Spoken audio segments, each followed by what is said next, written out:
Welcome to r/Entitled People, where we share stories from your lives about people who think the rules don't apply to them, and they should get what they want. Thank you, friends, for subscribing to the channel, and for so many likes. And today we have 3 great stories, so subscribe, hit the like button, and let's begin. The first story: never offer to help strangers for free, unless you want to be harassed. The second story: using a customer's private information for personal purposes is very unprofessional, and leads to dismissal. The third story: my father got back at his boss by quitting his job, and after a while his boss got fired. The first story: just another crazy day. When I was in college, I went through a pretty bad breakup. I was distraught, and in a very uncharacteristic move, I decided to funnel all the feelings and emotions from said breakup into learning a new hobby, instead of just sitting depressed in my dorm room. So I decided to start working on sewing in my free time. I grew to love it, and soon I was spending most of my free time outside of schoolwork on projects and commissions, all of which were self-taught. Eventually, I decided to try to get a part-time job on the side to make some extra cash. I ended up getting a position at a well-known sewing and crafting chain. I have a ton of other stories about this place that I can also share if people are interested, including stories about my horrible boss, but that's for another time. I worked at this place for approximately a year and a half, and through that time met a ton of great people. The majority of the staff became like a second family, and many of the customers were regulars, so we got to know them and their projects pretty well too. Well, one day this lady comes in, looking back on it very much a stereotypical Karen, haircut and all. We'll call her Crazy, because well, up until the end of my story, this is what my friends and I actually called her. She never actually introduced herself, at least not that I can remember. Crazy came into the store one day, and came up to the fabric cutting counter. It's protocol in the store to start a conversation with the customer, where we ask what they're working on, then suggest things they might need to buy to complete a project. I struck up such a conversation with her. Let me take a quick segue and give a little bit of extra context. At this point in the story, I had saved up for around 6 months, and had just recently purchased an embroidery machine. I was working on building up a portfolio of work, and was making embroidered iron-on patches as commission for people. Lots of fun stories about this too. I was undercharging for my project since I was so new to it. So I started talking to Crazy. She explained that her granddaughter was going to be graduating high school in the coming spring, and she wanted to make something for her. She had literally no experience with sewing, but she wanted to make a fleece quilt. Her granddaughter was big on the high school cheer team, so she wanted the quilt to be sports and cheer themed. It was an ambitious project, especially for someone who had no sewing experience, and the ideas that she had were pretty elaborate. Being a people pleaser, I explained to her that I worked on sewing and embroidery projects in my spare time, and I would be happy to donate a bit of my time to embroider a few of the quilt squares for her. Stupid, I know. I would never take on free work for someone I don't personally know now. Crazy was thrilled and jumped on the opportunity. I gave Crazy my phone number, a huge mistake, and vocally, another huge mistake, gave her a list of things I would need from her in order to do my part. I needed the images and phrases that she wanted embroidered. I was willing to embroider up to 10 or 11 squares. Part of the deal was she would provide the fleece for the blanket. She would need to provide either the entire piece of fleece uncut, or she would have to provide the pieces cut, with seam allowance on them, at a minimum size that would fit on my embroidery hoop, approximately 12 by 8 inches, with a maximum embroidery field of 4 by 4, possible for me to do.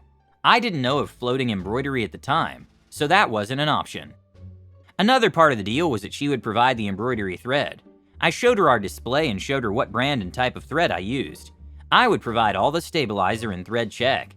I also explained to her that my priority was my schoolwork, then my job, then her project. I was in my senior year of a very difficult intensive program for school, and I was doing this project for free, so I needed her to be patient with me. Crazy thanked me profusely and went off to purchase her materials. She told me that she would bring everything back to the store when it was all ready for me to do my work. A few days later, one of my coworkers called me and said Crazy had dropped her stuff off for me. I was like, okay, cool. I'll grab it during my shift in a couple of days, and went about my day. The next day, Crazy called me to ask if I'd started work yet, and I had to explain to her that I hadn't been back to work yet to grab everything. She was irritated but accepted it eventually. When I went back into work the next day and looked at the bag of materials, everything was wrong. Crazy had cut at least 30 or 40 individual pieces of fleece out, all of various sizes with none of them having seam allowance. None of the pieces were big enough to fit on my embroidery hoop. There was some embroidery thread, but most of it was normal sewing thread. Embroidery machine thread is very different than normal sewing thread, and normal thread will not work in my embroidery machine. Crazy had included printed images of cheer and sport icons, and printed words, instead of links to embroidery files and fonts for sale. However, this one particular part I do think was my fault. I don't think I was direct enough in explaining that this was what I needed. I remember feeling my heart drop into my stomach, as I realized that this woman had not only not listened to any of the guidelines that I'd given her, but I had also wasted a bunch of my money, some of which was on things she couldn't get a refund on. The fleece specifically. Once cut fabric can't be returned for a refund. I didn't want to disappoint her, but I also realized I wasn't going to be able to do this project. I stressed for days about how let down she'd be. At the same time, I was actually getting ready to turn in notice at work, because the boss at the time had become unbearable. Again, maybe another story for another time, and school was becoming demanding enough that I needed to focus most of my spare time on my senior project. I had to contact Crazy and explain to her that regretfully, I would not be able to complete the project, both because she had not followed my guidelines, and because school was becoming too much. I was even having to quit my part-time job because of the demands of school. I explained that I would leave her materials at the store for her to pick up whenever was convenient for her, so that she could get refunded for as much as possible. I believe I even threw in the money to cover the cost of the fleece that was unrefundable. As you can probably imagine, she did not take it well. She blew up my phone with calls and texts. I remember her calling me a liar when I said I was in my senior year of college in a very demanding tech field, and was beginning to drown in schoolwork. When I didn't respond, she sent her grown daughter to text and call me. The daughter started leaving me voicemails, and it was at this moment in the story that I actually learned Crazy's real name. This went on for days. The harassment just didn't stop. I was called names, was left numerous voicemails with both women crying, the whole kit and caboodle. They even went into the stores to try to confront me in person, but by that point I had quit, so they just ended up crying to my coworkers about how horribly I had treated them. Eventually I figured out how to block them on my phone. Blocking worked weird on my phone at the time, and I never heard from or saw them again. The second story is the old Snapchat switcheroo. Local auto shop employee used customers' personal information in an attempt to flirt. About 3 years ago, when I was just out of high school and living at home, I had to take my car into an auto shop for some maintenance. My mother taught me well, and I knew to be wary of all auto shops in general, and never blindly agree to additional services or parts. We typically only go to a local auto shop where both my mother and my grandfather have maintained a positive relationship with the owner for the past 10 years. The owner had my family's trust, and for the most part, the other shop workers tended to be respectful and honest. However, this one trip there about 3 years ago was appalling. I was inexperienced with auto shops, and rarely went in without my mother accompanying me. But this day she was busy, and I was going to wait for a ride back home from another family member.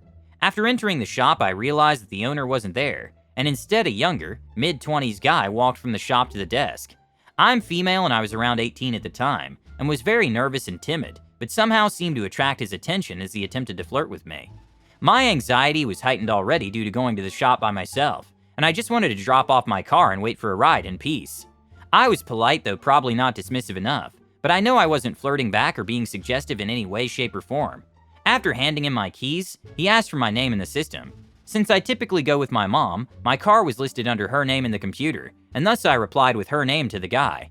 I barely thought anything of it, and the guy confirmed my mom's cell phone number for when they call to let us know they're done servicing the car. At this point, I was relieved and left. I didn't even bother staying in the waiting room. I just went outside and stood on the sidewalk until my other family member picked me up. At this point, I guess the flirting could be seen as harmless, and I was more sensitive to it because of my own anxiety, but of course it didn't end there. A couple hours later into the evening, after my mom got home, we were doing laundry together when her phone buzzed with a text from a number she didn't recognize, and when she opened it, the message was from the auto shop, letting her know my car was ready for pickup. She immediately turned to me and said that she was confused, because the shop usually calls her cell phone. Never once had they texted her. Moreover, the number that texted her wasn't the shop's business number. It was from someone's personal phone. She said it was unprofessional, and didn't understand why the sudden change in protocol. I then explained the flirting behavior from the guy, and since when he asked for my name and I gave him hers, perhaps he thought that he was texting me. So we left together for the auto shop to pick up my car. I didn't want to talk to the guy when we arrived, as I simply cowered behind the protection of my mom as she dealt with him. We went to pay for the pre-agreed services, and the guy attempted to tell my mom about how when taking my car out for a test drive, he thought my brake pads might be needed to be replaced. Well, I didn't know much about the history of my car, but my mom did. They did not need to be replaced. Either the guy had no idea about the existing relationship my mom had with the owner, or just felt like two females were easy targets, but my mom stood firm. We paid our bill and left. My mom more than annoyed for having an employee from a trusted shop try and pull one on her. As we got home, another buzz came from her phone. This time it was a Snapchat friend request from the same personal number used to text my mom about my car being ready for pickup. Yup, this guy just added my mom on Snapchat, thinking she was me, and sent her a pic in some flirtatious line. So of course she did what she thought was best. She took a selfie and sent it back. No words, just pure parental hate. Needless to say, we did not receive a response. My mom did get in contact with the owner to discuss how the company's private customer information was being abused by this employee. The owner was more than apologetic, I guess explaining that he was only hired in the first place because he was a son of a friend or a family member. He then went on to inform my mom that he'd already fired from the auto shop due to poor performance among other things. Luckily, we haven't seen the creep since and still maintain our positive relationship with the auto shop owner. And while the behavior by the employee was extremely inappropriate and unprofessional, it did give us quite the laugh, imagining him being excited to open Snapchat just to see my mother's disapproving face staring back at him. And the last story is, boss screwed over dad, but payback is a B. My dad worked as a local freight driver and had 30 years of experience driving. One day my grandmother died, and the manager did not let my dad have his bereavement day. Company handbook allows for this, because she wasn't his immediate family. He was told if he didn't come to work, he would be fired. Turns out the bereavement is for immediate family or spouse's immediate family. So the real reason the boss did this is because he was trying to run a 6-driver operation with 5 drivers, and one was out with an injury. As a side note, the boss did all kinds of crap, like always randomly selecting my dad for drug tests, because he's the only one that would pass. No shame on the other guys, they just smoked a little pot off duty. He worked them 60 hours and scolded them for the overtime. Typical BS. So my dad complained to corporate, and they admitted he was supposed to get that day. Great. Can I have it now that you know? They say no. He was peeved, but swore he would get even. So fast forward 2 years later and my dad has a new job lined up. His boss is down to 4 drivers, and one is out sick, so only 3. Apparently if you have to, you can make it happen with the 3, but you have to allocate the freight properly. Well, my dad went to work at 6 a.m. like normal, and loaded his truck with all the freight. And then he walked into the locker room and took his boots off and put on his flip-flops. His boss said, "Why are you not in appropriate safety shoes?" He said, "I quit." His boss laughed and then realized he was serious. Apparently he had to try and unload the truck and deliver the packages in a pickup. Haha. Boss doesn't have a CDL and can't drive the big truck. The packages didn't get delivered, and boss was fired a few months later. Payback is a B. Thank you for watching. Don't forget to subscribe and have a nice day.